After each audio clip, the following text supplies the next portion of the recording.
What's the word, NBA basketball fans? Welcome to another episode of NBA Central After Hours. I'm your host here, Big Kev, holding it down for the entire gang. And we're going to get right into the content right after the intro. Thank you for tuning in to the number one place for your basketball fix, NBA Central, hosted by the Cognac Boys. All right. 12 games of basketball tonight after no games yesterday for Super Tuesday, Election Day.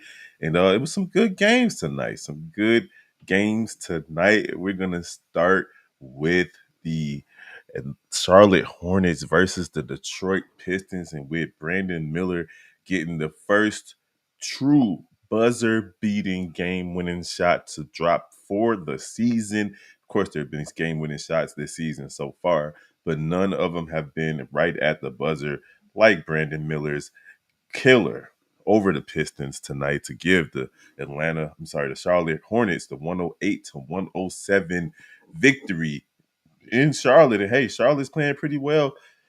So is Detroit. Detroit got 3 wins. I don't know how long it took them to get 3 wins last season, but they got 3 wins so far this season. But tonight was about Mikal Bridges and Lonzo Ball carrying their team down the stretch, and then your boy Brandon Miller with his 19 points and 6 rebounds, none bigger than the last rebound of the game, which led to the putback to give the Charlotte Hornets the win. Let's be honest, man. The Charlotte Hornets are as good as Lonzo Ball is going to allow them to be. And this young man, when he is healthy, is must watch basketball. He is a multi-level scorer. The guy can give it to you from anywhere on the court at 6'7", 180 pounds. Look, 28 points a game, 4 rebounds, and 6 assists is just dope. It's dope. I mean, he's the best scorer of the Ball brothers. That's including Lonzo and LiAngelo. If he ever saw the NBA court, I'm pretty sure he would have been able to put the ball in the basket too. But LaMelo Ball is fun to watch. He's a joy to watch, and he makes the Hornets a team that you can kind of pay attention to in the East. Maybe they can sneak into the play-in conversation toward the end of the season, but it's a long season. We're not going to say anything too early. Miles Bridges, 27 points and 7 rebounds tonight from him. They got strong contributions from the bench as a whole. Good win for the Charlotte Hornets, but it was really fun to see an actual buzzer beater. My son, soon to be 14-year-old son, next week. Happy birthday to my boy. He'll be 14 next week, but he hit me up and said, "Hey, did you see the buzzer beater? Go ahead and go to NBA.com and check it out." And honestly, if you're not watching Crunch Time, NBA Crunch Time, when they do it, I think they do it Monday, Wednesday, Friday, or just Wednesdays and Fridays, where they just go around the league on NBA TV. You are missing out. It's basically red zone for basketball. So that's how I'm able to keep up with so many games. I'll even be at work, but I can watch it on my phone. So if you missed it, the Charlotte Hornets took care of the Detroit Pistons in Charlotte, 108-107. The other game we want to talk about a little bit in depth was the Boston Celtics versus the doggone Golden State Warriors. It looked like the Boston Celtics were going to run away with this game early. They jumped out to a big lead, and the Golden State weathered that storm in the first quarter and then allowed their defense in the second quarter to dictate the rest of this game, outscoring. What up, Lloyd Dingle? Outscoring Boston 32-16 in the second quarter. Boston did fight back in the third quarter. They won that quarter 41-31. But Golden State was just too much for them down the stretch. Steph Curry hitting big threes, hitting big shots like he does. He's done it throughout his career, and getting some big assists down the stretch. He had 9 assists on the night, and none bigger than the assist to Buddy Hield in the corner that pretty much was a dagger for the game. Buddy Hield finished with 16.6 rebounds off the bench. Kevon Looney with some big rebounds, putbacks to keep Golden State on top. And I don't know what Draymond Green was doing tonight. That dude was just he was ugly. He was 0 for 4 from 3, and I promise you, All four of those threes were air balls. He had 18 points the other night though. But what I want to say about the Golden State Warriors is they've improved to, well, I think they're on a 5-game winning streak. They're 7-1. They're 5-0 on the road for the first time since 2015. And honestly, they were a bad road team a couple of seasons ago when they still had Klay Thompson, so on and so forth. I think they missed the playoffs, or they lost in the play-in to the Lakers that year. But they were a really, really bad road team. So to be 5-0 on the road to start the season, especially to go into Boston and beat Boston in Boston, was crazy. Now Boston did shoot 50-some threes. They're going to do that all season long. So for Golden State to withstand that and come out on top, that was pretty fun to see. And it's good to see Curry out there playing good basketball, leading his team in scoring tonight with 27 points and 9 assists. You can't ask for a better start for the Golden State Warriors with only one loss on the record. That's pretty good for Steve Kerr and company, who, for whatever reason, last season thought bringing in Chris Paul was going to help steady the ship. But right now they're going with somewhat of a youth movement with Curry and Wiggins and Draymond Green still being the older guys on the team and holding it down for the squad. But the rest of these young guys, from Moody to Kaminga and on down the list, even Buddy Hield, hey, they're doing their thing. Another good game that I got to see tonight that came down kind of to the wire was the Knicks and the Hawks. That one was fun to watch. You guys can catch the highlights on that one. But it was the rookie, Zaccharie Risacher, with his breakout game of the season, the number one overall pick in this past draft, put up 20 points, I think 22 points in the first half, 7 rebounds. He had 33 points overall, 7 rebounds, 3 assists, 3 steals, and 2 blocks. One of those threes that he hit was crazy because it just looked like, I don't know, they just let you travel in the NBA. He took like 5 steps to get behind the 3-point line, but he did finish 6 for 10 from three. So you got to see that. Trae Young with 23 and 10, quietly leading this team. And he had some trash to talk to the Knicks fans who were sitting in the stands on their way out. His exit interview, post game interview, telling them to get on up out of the stadium as fast as possible. So, that was a fun game though. Me and my son got to check that one out together. It was, down to the wire, but the Knicks, ugh, somebody tell me what's going on with the Knicks with all the moves that they made this past offseason, losing 116 to 121 to the Hawks. They're now 3-4. They're 3-4 to start the season. I got to put them on my disappointment list right now. I did not expect them to go undefeated by any stretch of the imagination, but 3-4 is just not a good look for the New York Knicks to start the season after they've done so many moves to try to improve their team. Like, you can't put yourself in the hole when you're in the same division with the Boston Celtics. And right now, teams like Brooklyn and the Hawks, they're playing better than you right now. Tom Thibodeau is going to have to figure something out for the New York Knicks because, ugh, I know Stephen A. Smith and Spike Lee and all those guys are not happy with the effort that they're getting from the Knicks right now. 3-4 is not what I expected from those guys. Real quick around the league too, you had the Pacers take care of the Magic 118 to 111, and then you had the Bulls lose 119 to 99 to the Mavericks. The Mavericks dominated that game wire to wire. Montes Buzelis had a strong night tonight for the Chicago Bulls, though. The rookie got some actual extended run for the first time all season and almost put up a double-double. I think he had 13 points, 9 rebounds. So good job for the young fella. The only undefeated team remaining is the Cleveland Cavaliers. They improved to 9-0 versus the Pelicans, who are now 3-6. And the Pelicans are beset with injuries and so on and so forth. They kept this game interesting. They just couldn't get over the hump. I got to watch a lot of this game, but I got to give the Cleveland Cavaliers a lot of credit. There was a lot of rumors about what they were going to do after last season's exit from the playoffs. If Donovan Mitchell was going to come back, who was going to get re-signed, should they go get other players?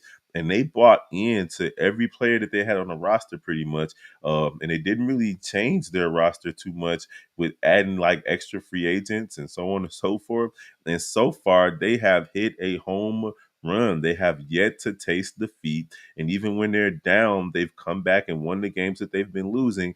You got Evan Mobley with 15 points and 9 rebounds, 3 assists, 3 blocks tonight. Jared Allen with 16 points, 14 rebounds, 2 assists, 1 steal, and 2 blocks. So that's 31 points and 23 rebounds and 5 blocks from your front court. And that right there is slept on. Like, to have a twin tower type approach to the game, Cleveland is on to something. As long as those guys stay healthy, this 9-0 start is not going to really be a fluke. They might really force their way into contender conversation before this season is over with. By Christmas, if these guys are still playing like this, you're gonna have to start taking the Cleveland Cavaliers serious. You got 29 points from Donovan Mitchell tonight, and then you also got 14 points and 9 assists from Darius Garland, who just knows how to hit big momentum shots. It seems like whenever they need a big three, whenever they need a layup, whenever they need somebody to get initiate the offense properly, Darius Garland is right there. And then you got the bench where you still have Karis LeVert coming off the bench, and off the bench he gave you 16.6 rebounds and 6 assists. He looked good all night. So shout out to the Cleveland Cavaliers for starting the season 9-0. And believe it or not, this is their best start in franchise history, even including the LeBron James era. So that's big for the Cleveland Cavaliers. They bought in, and right now it is paying dividends for this squad. So let's see if they can keep it up. Lakers got blew out tonight, 131-14. No need to go into deep detail about that. LeBron had 39 points in his 1500th career game. Him and John Morant, had some bragging moments where they were calling each other too small, but the Grizzlies dominated that game. And John Morant looked like he got hurt a little bit toward the end of the game, but I don't think it was anything too serious. The Rockets dominate the Spurs to improve to 5-3 themselves. The Spurs were on a little bit of a winning streak, but they lost 127-100 there. But the other game tonight that was real, it's two more games that were really, really good. The Miami Heat and the Phoenix Suns. The Phoenix Suns are quietly 7-1. And you can look no further than Kevin Durant as the reason for this. I mean, Mike Budenholzer coming in and replacing Frank Vogel plays a role in it as well. The Phoenix Suns have woefully underachieved over the last couple of seasons, but you got a semi-healthy Bradley Beal. You got a healthy Yusef Nurkic who put up 20 and 18 tonight. You got Tyus Jones out there. What, am I calling him the right name? Because it's a Trey Jones in the league. I think it's Tyus Jones though. But yeah, Tyus Jones, who is quietly one of the better point guards in the league in terms of plus minus, in terms of not turning the ball over. He gave you 8 assists tonight. But Kevin Durant, especially since he's been getting into this back and forth between him and Stephen A. Smith, Kevin Durant is out there leading this team. And regardless of what Stephen A. Smith is saying, this man is making people around him better. I mean, 32 points tonight, 8 rebounds, 3 assists, but it's how he's getting his points. The Phoenix Suns were down 15 points at one point in this game, and they went on a nice run to end the third quarter. And this isn't the first time that because the other day they had to do the same thing against the Clippers and also against the 76ers.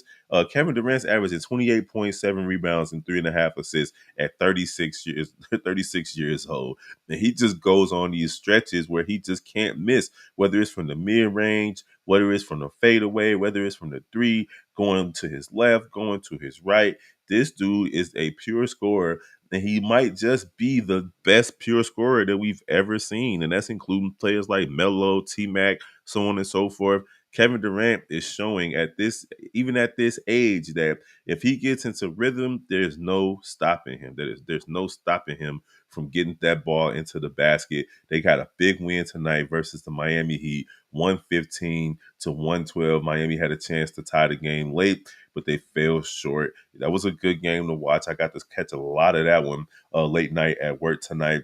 And the Oklahoma City Thunder had a big lead over the Denver Nuggets, and Denver Nuggets improved to 5-3 as they hand Oklahoma City their first loss of the season with a 122-124 victory. And let me tell you, this man, Nikola Jokic, what in the world? Have you ever seen a center average a triple double for a season? Because right now That's what it looks like he is about to do.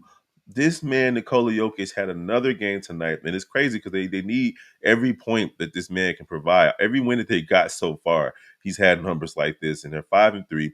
There was no Jamal Murray tonight. Russell Westbrook got the start. 29 points for him, 6 rebounds, 6 assists. He turned back the clock, went 3 for 4 from three. Very efficient night from Brody.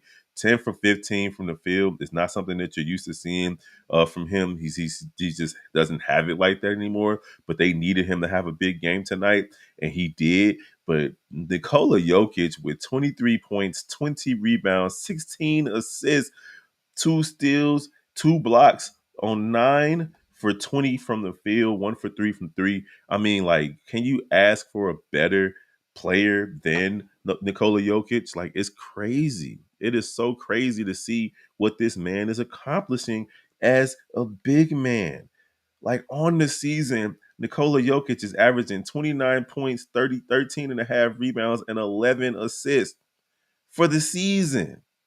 And I know people get tired of hearing about it, seeing him. He's winning all these MVPs, so on and so forth. But what are we talking about here? A big man doing this. And if he keeps doing it, he's gonna get his what is it? I think he got 3 MVPs already out of the last four.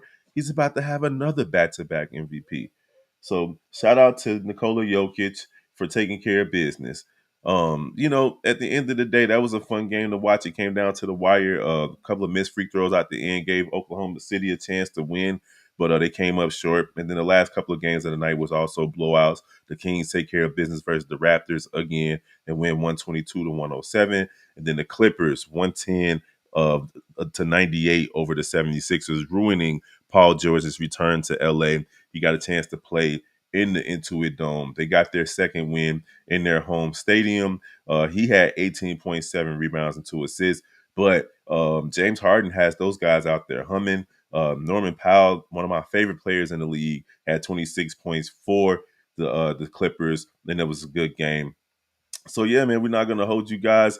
Tomorrow is only a couple of games, only 3 games tomorrow night. The Chicago Bulls on the second game of a back-to-back, taking on the Timberwolves in Chicago. The Spurs and Trailblazers are going at it, and the Jazz and Bucks. The Bucks are, oh my God, somebody figure out what's going on with the Milwaukee Bucks. They're 1-6. If you would have told me that the Milwaukee Bucks and the Utah Jazz would have had the same record at this point through 7 games, I would have thought that the Jazz was overachieving. But come to find out, it's the Bucks that's underachieving at 1-6. So we'll be back tomorrow night after work, but there are no late games, so you might not get after hours tomorrow night. You might just get NBA AM Central on Friday morning instead. It's your boy Big Bro. Appreciate you guys for rocking with me, man. Got home from work, took care of business. Got to take care of my son. He hasn't been feeling well lately, so I got to get him. He just woke up. But hey, we're going to holler at you guys next time. Don't forget to follow the rest of the Chi-Town Sports Central family. Peace.